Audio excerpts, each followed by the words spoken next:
That brings me to the next question, actually. Because I can actually visualize people hugging and throwing down their guns and all that stuff. Yeah, but visualization, let's talk about what a visualization is. So we've been talking about turning thoughts to things, or turning vibration to thoughts to experiences.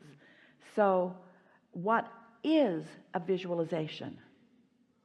Isn't that a manifestation that's come from accomplishing a vibration? Absolutely. And so rather than trying to visualize something that is in opposition to something that you believe is happening, which is really going about it the hard way, focus on things that feel good, achieve that vibrational stance, and then the visualization of what you want will be the first step in the creation of what you want.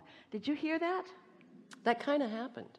Because I was in that state and I was feeling very peaceful, and then I just started visualizing these things. It just started happening. Until you then try to compare your visualization with actualization and try to make your visualization something that changes something that's actual, and then you lose your power. Right.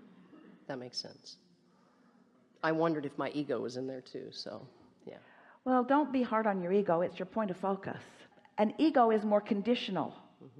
In the unconditional, it's softened, but never try to disarm your point of attraction. It matters. You've come into these bodies, into a time-space reality, because you want to create the leading edge, and the leading edge is manifestation. Don't let people convince you that the leading edge is the spirit without the manifestation. This is a spiritual environment that is manifested. But shouldn't we be manifesting not just for ourselves, but for others, because we're trying to create a better world? Yeah, but that assumes that others don't have the power to create for themselves. That's a sort of insult, isn't it? I do this for you because I see you can't do it for yourself, or you're not good at it, or you're not hooked up to it, so I'll do it. Well, I'll do it for you, you failure. Kind of like looking at others with love.